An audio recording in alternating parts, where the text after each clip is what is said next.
23 फरवरी 2024 आधी रात का वो समय जब कोलकाता का ईडन गार्डन्स गूंज उठा। ड्रेसिंग रूम के कोने में एक दुबला पतला लड़का बैठा था। बिहार के सासाराम जैसे दूर दराज इलाके से आया हुआ। उसके हाथ में टेस्ट कैप थी और वो हाथ कांप रहे थे। आंखों से आंसू बह रहे थे, वो आंसू जिनमें बसी थी उसके उस पिता की यादें जिन्होंने कभी उसके क्रिकेट के सपनों पर भरोसा नहीं किया। कुछ घंटे बाद आकाशदीप ने इंग्लैंड की बल्लेबाजी को तहस नहस करते हुए 7 ओवर्स में 24 रन देकर 3 विकेट झटक लिए और वहीं से उनके नाम की गूंज टेस्ट क्रिकेट की कहानियों में दर्ज हो गई। लेकिन दोस्तों, ये कहानी सिर्फ उस एक जादुई पल की नहीं है, ये उस सिस्टम की कहानी है। भारत का टूटा फूटा डोमेस्टिक क्रिकेट सिस्टम जो बरसों से वादे तो कर रहा था लेकिन निभा नहीं पाया था। ये वादा उन हजारों लड़कों का था जो गरीबी, पॉलिटिक्स और भेदभाव के बीच भी अपने सपनों को मरने नहीं देते। ये कहानी लाखों सपनों की कहानी, सैकड़ों आकाशदीप की कहानी, रीजनल भेदभाव के बावजूद इंडिया खेल जाने वाले साई सुदर्शन की कहानी, अभिमन्यु ईश्वरन जैसे हजारों नामों की जो आज तक इंतजार में है। ये कहानी है इंडिया के डोमेस्टिक सर्किट की उन नाकामियों की जो कभी सामने नहीं आ पाती। नमस्कार, मेरा नाम है अनुराग सूर्यवंशी और आप देख रहे हैं नारद टीवी। पहले आप जरा ये आंकड़े देखिए जो शायद किसी इकोनॉमिस्ट को भी रुला दे। हार्दिक पांड्या जैसे प्लेयर को एक आईपीएल सीजन में 15 करोड़ मिलते हैं। वहीं दूसरी तरफ अभिमन्यु ईश्वरन जैसा रणजी ट्रॉफी का सिपाही जिसने 27 फर्स्ट क्लास सेंचुरी मारी है और 48.70 का एवरेज रखा है, उसे एक मैच के सिर्फ 60,000 रुपए मिलते हैं। अब जरा हिसाब लगाइए, एक आईपीएल प्लेयर जितना एक सीजन में कमा लेता है उतना एक डोमेस्टिक प्लेयर को 250 मैच खेलने पर मिलेगा। सुनील गावस्कर ने एक बार लिखा था, एक अनकैप्ड आईपीएल प्लेयर और एक मेहनती रणजी खिलाड़ी की कमाई में जो फासला है वो बहुत ज्यादा है। ये स्टेटमेंट इस खिलाड़ी ने किया जो खुद डोमेस्टिक की धूप में तप कर आया, देश के लिए खेला और अब बदलते क्रिकेटिंग कल्चर को देख रहा है। गावस्कर सर का स्टेटमेंट एक और तस्वीर उकेरता है, वो ये कि एक आकाशदीप को ढूंढने में 27 साल लग गए। अभिमन्यु 30 के होने वाले हैं जो केवल ए टीम की अगुवाई करते ही रह गए। यानी कि एक सेट पैटर्न सा हो चुका है कि बीसीसीआई डोमेस्टिक के स्ट्रक्चर को पैसे की चमक दमक के नीचे दबा देता है, जिससे किसी को भी एक बार में देखने पर ऐसा लगेगा कि इंडिया का डोमेस्टिक स्ट्रक्चर कितना क्लीन है। साल था 2015, सर्दियों के दिन थे, लेकिन उस मौसम में आकाशदीप के लिए क्रिकेट हमेशा के लिए मर गया था। उनके पिता रामजी सिंह जो एक स्कूल टीचर थे और जिन्होंने कभी उनके क्रिकेट को सीरियसली नहीं लिया, इस दुनिया से चले गए और सिर्फ 6 महीने बाद उनके बड़े भाई भी नहीं रहे। इस दोहरी चोट ने उनके हाथ से गेंद को छीन लिया। पूरे 3 साल तक उन्होंने क्रिकेट को पूरी तरह से छोड़ दिया। उनकी माँ लाडूमा देवी याद करती हैं, 3 साल तक उसने बल्ला तक नहीं छुआ, लेकिन हमने उसे संभाले रखा जब पूरी जिंदगी बिखरने वाली थी। लेकिन दोस्तों, क्रिकेट और उम्मीद दोनों ऐसी चीजें हैं जो मिटती नहीं। और जब उनकी बहन को कैंसर हुआ तब आकाश का इरादा चट्टान बन गया। अब क्रिकेट सिर्फ करियर नहीं था बल्कि जीवन जीने का एक जरिया बन गया था और इकलौता तरीका अपने खोए हुए अपनों की याद में और बहन के इलाज के लिए पैसा जुटाने का। आकाश कहते हैं, बिहार में क्रिकेट खेलना बहुत मुश्किल था। यहाँ क्रिकेट का नाम लेते ही माँ बाप गुस्से से आग बबूला हो जाते थे, जैसे कोई गुनाह कर दिया हो। इंफ्रास्ट्रक्चर तो दूर की बात थी, मौके तो रेगिस्तान में पानी जितने कम थे, बस एक ही रास्ता बचा था, घर छोड़ना। 2016 में उन्होंने बंगाल का रुख किया जहां क्रिकेट को धर्म माना जाता था, न कि बगावत। आकाश ने कहा, हमारे गांव में लड़कों का क्रिकेट खेलना भी बुरा माना जाता था, लड़कियों की तो बात ही छोड़ दो। तो ये सिर्फ एक जगह की शिफ्ट नहीं थी, ये एक आत्मा की यात्रा थी, ना उम्मीदी से उम्मीद की तरफ। आकाश का सफर टेनिस बॉल से शुरू हुआ, जहाँ खेलने के बाद चंद पैसे मिलते थे जेब खर्च के लिए, लेकिन उनकी रॉ पेस ने जल्द ही बंगाल के स्काउट्स का ध्यान खींच लिया। 2019 में फर्स्ट क्लास डेब्यू हुआ बंगाल के लिए और 2022 में आरसीबी ने उन्हें टीम में ले लिया। पर असली मुकाम आया 6 जुलाई 2025 को, जब एजबेस्टन के मैदान पर उन्होंने इतिहास रच दिया। जब जसप्रीत बुमराह को आराम दिया गया था तब टीम इंडिया के लिए नई गेंद थामी आकाशदीप ने और 58 साल बाद इंग्लैंड के बर्मिंघम में भारत को टेस्ट जीत दिलाई। मैच में 10 विकेट लेकर उन्होंने ये बता दिया कि सासाराम का ये लड़का अब सिर्फ कहानी नहीं, एक मिसाल है। उनके साथ सिर्फ गेंद नहीं घूम रही थी बल्कि उनकी बहन की दुआएं और परिवार की कुर्बानियां भी उसी हवा में थी।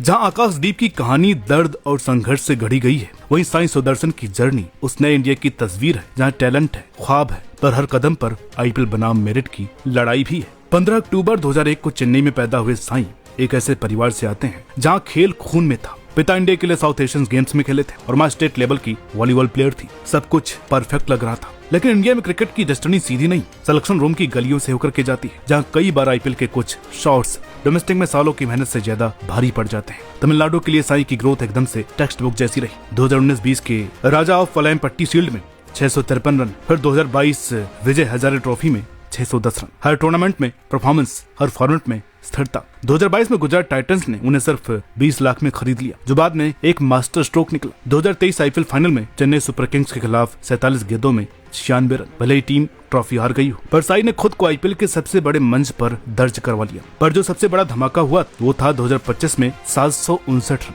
ऑरेंज कैप और सबसे कम उम्र में ये अवार्ड जीतने वाले खिलाड़ी बन गए। आईपीएल की चमक के पीछे एक असली डोमेस्टिक हीरो। आईपीएल में तो उन्होंने 2024 में भी 47.90 के एवरेज से 527 रन बनाए थे। पर साई ने सिर्फ आईपीएल में ही नहीं, तमिलनाडु के लिए फर्स्ट क्लास क्रिकेट में भी भरोसा कायम किया, लेकिन वो लगातार इग्नोर किए जा रहे थे। तमिलनाडु के ही कई पूर्व खिलाड़ी इसको रीजनल भेदभाव करार दे चुके थे, लेकिन सभी को हैरान करते हुए श्रेयस अय्यर सरफराज के ऊपर वरीयता देते हुए 20 जून 2025 इंग्लैंड के खिलाफ उन्हें टेस्ट डेब्यू मिला। साई का डेब्यू एक मैसेज था कि अगर डोमेस्टिक में परफॉर्म करोगे तो मौका मिलेगा, चाहे थोड़ी देर से ही सही।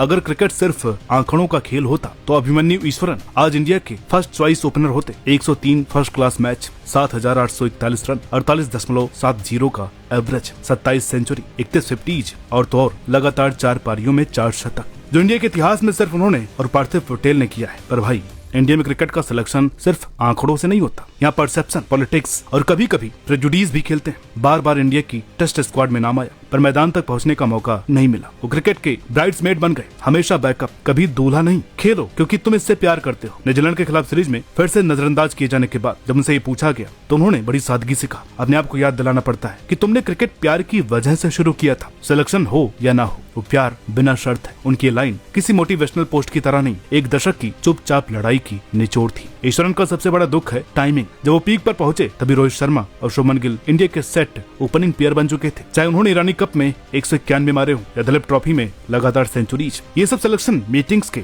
फुटनोट बन करके रह गए। मेरा काम है रन बनाना और टीम को जीत दिलाना, सिलेक्शन मेरे हाथ में नहीं, वो सिलेक्टर्स का काम है। ईश्वरन की ये बात जितनी सरल है उतनी गहरी भी, क्योंकि ये सिर्फ एक खिलाड़ी नहीं बल्कि हजारों डोमेस्टिक प्लेयर्स की आवाज है जो खुद को साबित कर चुके हैं, लेकिन आईपीएल की चकाचौंध में सिलेक्टर्स की आंखों से ओझल है।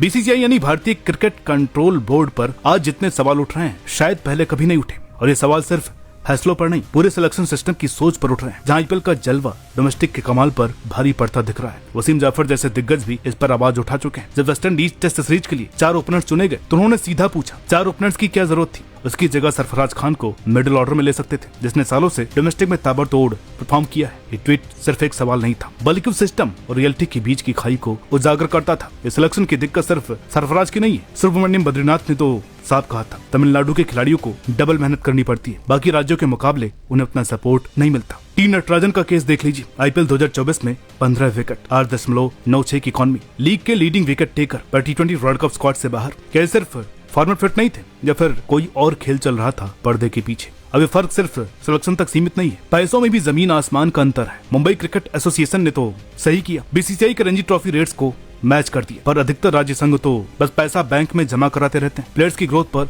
खर्च नहीं करते। नतीजा एक 2 तरफा सिस्टम, जहां आईपीएल में खिलाड़ी करोड़पति बनते हैं और डोमेस्टिक में भूखे पेट मैदान में उतरते हैं। इसके अलावा कोविड पैंडेमिक ने डोमेस्टिक क्रिकेट की कमजोर नींव को उजागर कर दिया। 2020-21 में रणजी ट्रॉफी कैंसिल हुई और कई प्लेयर सिर्फ आर्थिक नहीं मानसिक टूट गए। अक्षय वाखरे, जो विदर्भ को 2 बार रणजी ट्रॉफी जिताने वाले ऑफ स्पिनर है, उन्होंने साफ कहा, रणजी ट्रॉफी हमारी साल भर की कमाई होती है, वो नहीं हुई तो हमारी आमदनी चली गई। उनको यूके से कॉल्स आ रही थी, लीग्स में खेलने का ऑफर था, पर उन्होंने पैसे से ज्यादा परिवार को चुना, क्योंकि उनका 5 महीने का बच्चा था। पर वो अकेले नहीं थे, सैकड़ों डोमेस्टिक खिलाड़ी उस वक्त जान गए कि क्रिकेट सिर्फ पैशन नहीं, सर्वाइवल भी है, और वो सर्वाइवल तब कोई गारंटी नहीं देता जब सिस्टम आंखें मूंद ले। क्रिटिसिज्म जब बहुत बढ़ गया तो बीसीसीआई को भी होश आया और उनके रिफॉर्म्स ऐसे लग रहे थे जैसे पुराने गुनाहों की कबूलियत हो। जनवरी 2025 में बोर्ड ने एक बड़ा फैसला किया, अब नेशनल टीम में खेलने के लिए डोमेस्टिक क्रिकेट खेलना जरूरी होगा, क्योंकि देखा गया था कि कई खिलाड़ी डोमेस्टिक टूर्नामेंट को स्किप कर रहे थे, जिन्हें असल में प्रूविंग ग्राउंड होना चाहिए था। सबसे पैक टीम के साथ भी बीजीटी की हार के बाद बीसीसीआई ने अपने कॉन्ट्रैक्ट खिलाड़ियों को एक 10 पॉइंट गाइडलाइन भेजी। इसमें लिखा था, अगर कोई इन नियमों को फॉलो नहीं करेगा तो डिसिप्लिनरी एक्शन होगा, आईपीएल खेलने पर बैन लग सकता है, कॉन्ट्रैक्ट में कटौती होगी। इतनी सख्ती पहले कभी नहीं देखी गई थी, क्योंकि बोर्ड को समझ में आ गया था कि ज्यादा ढील ने खिलाड़ियों को एंटाइटल्ड बना दिया था। बीसीसीआई के डॉक्यूमेंट में साफ लिखा था, ये पॉलिसी इंश्योर करती है कि खिलाड़ी डोमेस्टिक सिस्टम से जुड़े रहें, जिससे डेवलपमेंट हो, फिटनेस बनी रहे और ओवरऑल स्ट्रक्चर मजबूत हो। काश ये लाइन 2 दशकों पहले लिखी जाती। अब अचानक से डोमेस्टिक में सुधार की बागडोर सौंपी गई राहुल द्रविड़ को। राहुल द्रविड़, वीवीएस लक्ष्मण और अजीत अगरकर को, जो एक 3 मेंबर कमेटी बनाकर डोमेस्टिक क्रिकेट को बेहतर बनाने में जुटे हुए हैं। उम्मीद तो है, पर अंदर बैठा क्रिकेट एनालिस्ट पूछता है, कहीं ये बहुत देर से उठाया गया कदम तो नहीं है, क्योंकि दर्शकों की बर्बादी सिर्फ कमेटी रिपोर्ट से नहीं सुलझेगी, खासकर जब तक फाइनेंशियल गैप को जड़ से हटाया नहीं जाएगा। फिलहाल तो अब वक्त छोटे छोटे सुधारों का नहीं है, अब वक्त है क्रांतिकारी सोच का। सबसे पहले बोर्ड को आईपीएल और डोमेस्टिक क्रिकेट के बीच की इनकम वाली खाई को भरना होगा। अगर कोई खिलाड़ी लगातार डोमेस्टिक में परफॉर्म कर रहा है तो इसे आईपीएल के बेस प्राइस जैसी फीस मिले, ताकि ये मैसेज जाए कि रन बनाना भी उतना ही कीमती है जितना कि T20 में छक्के उड़ाना। दूसरा, अब वो जमाना नहीं रहा जब सिलेक्शन मीटिंग्स बंद दरवाजों के पीछे होती थी। अब वक्त है कि सेलेक्टर्स अपनी चॉइसेस की पब्लिकली सफाई दे, ताकि जो बायनस, भाई भतीजावाद और पॉलिटिक्स की फुसफुसाहट है वो खत्म हो। अगर हर रीजन से कुछ कोटा तय किया जाए तो छोटे शहरों और नॉन ट्रेडिशनल सेंटर से भी टैलेंट को मौका मिल सकता है। तीसरा, हर साल बीसीसीआई करोड़ का प्रॉफिट बनाता है, तो क्यों ना उस पैसे से रूरल इंडिया में क्रिकेट अकेडमियां खोली जाए। शायद अगला आकाशदीप कहीं ऐसे गाँव में गेंदबाजी कर रहा हो जो क्रिकेट के नक्शे पर ही नहीं है। हर स्टेट की अपनी स्पोर्ट्स फैसिलिटी मेंटर बन सकती है, जहाँ क्रिकेट के साथ बाकी स्पोर्ट्स को भी एनकरेज किया जा सके। चौथी, हर बार दिसंबर जनवरी में नॉर्थ इंडिया की रणजी ट्रॉफी मैच बारिश में धुल जाती है। ये सिर्फ पैसे की बर्बादी नहीं, पोटेंशियल की हत्या है। शेड्यूल ऐसा हो कि ना तो आईपीएल से टकराए न मौसम से हारे। पांचवा, जो टीमें आईपीएल से हजारों करोड़ कमा रही हैं, उन्हें सिर्फ मार्केटिंग और मैच डे इनकम नहीं, जमीनी क्रिकेट में भी निवेश करना होगा। हर फ्रेंचाइजी को grass root cricket development programme चलाना चाहिए, ताकि जो पैसे की चमक में उड़ रहा है वो क्रिकेट की जड़ें सींचने में भी लगे। दोस्तों, आकाशदीप, करुण नायर और साई सुदर्शन की कहानियां इस बात का सबूत है कि भले ही सिस्टम अधूरा हो, पर उसमें अब भी वर्ल्ड क्लास टैलेंट पैदा करने की ताकत है। इनकी कामयाबी उन हजारों डोमेस्टिक क्रिकेटर्स की उम्मीद को जिंदा रखती है, जो प्रैक्टिकल रास्ते छोड़कर पैशन को चुनते हैं, जो आसान पैसे के पीछे नहीं भागते बल्कि सालों की तपस्या में विश्वास रखते हैं। करुण नायर का 2024-25 रणजी सीजन में 863 रन बनाकर 7 साल बाद इंडिया की टेस्ट स्क्वाड में वापसी करना एक पावरफुल मैसेज था। उनका social media post, cricket please give me another chance, viral हुआ और हर उस खिलाड़ी की आवाज बना जो नजरअंदाज होते होते टूटने की कगार पर होता है। वॉशिंगटन सुंदर की जर्नी भी कम दिलचस्प नहीं है। तमिलनाडु के डोमेस्टिक लेवल से शुरू होकर और 2025 की चैंपियंस ट्रॉफी विनिंग टीम के हिस्सा बन, उनकी बैट और बॉल दोनों में यूटिलिटी उन्हें एक ऐसा प्लेयर बनाती है जो जब भी मौका मिले टीम के लिए एक मैच विनर बन जाए। अब सवाल ये नहीं है कि ऐसे खिलाड़ी मिल सकते हैं या नहीं, सवाल ये है कि हम उन्हें पहचानने की नीयत रखते हैं। अब ये चंद नाम अपवाद न बने बल्कि मिसाल बने। आकाश, करुण और साई जैसे खिलाड़ियों की जर्नी ये साबित करती है कि अब वक्त है पॉलिटिक्स की जगह परफॉर्मेंस को तवज्जो देने का, डॉलर से ज्यादा ड्रीम्स की कदर करने का। सासाराम से स्टारडम तक दौड़ती वो मिडनाइट ट्रेन सिर्फ आकाशदीप की नहीं, वो उस हजारों गाँव की उम्मीद लेकर के चलती है, जहाँ के बच्चे अब भी मानते हैं कि क्रिकेट जिंदगी बदल सकता है। जहाँ माँ अपने गहने बेचकर किट खरीदती और बापू अब भी सपना देखते हैं कि उनका बेटा इंडिया की कैप पहने। और ये ट्रेन लंबी है, रास्ता मुश्किल है और मंजिल अभी भी धुंधली है, पर चल तो रही है ना। बस कभी कभी वो स्टेशन तक पहुंच ही जाती है, सपनों के स्टेशन तक।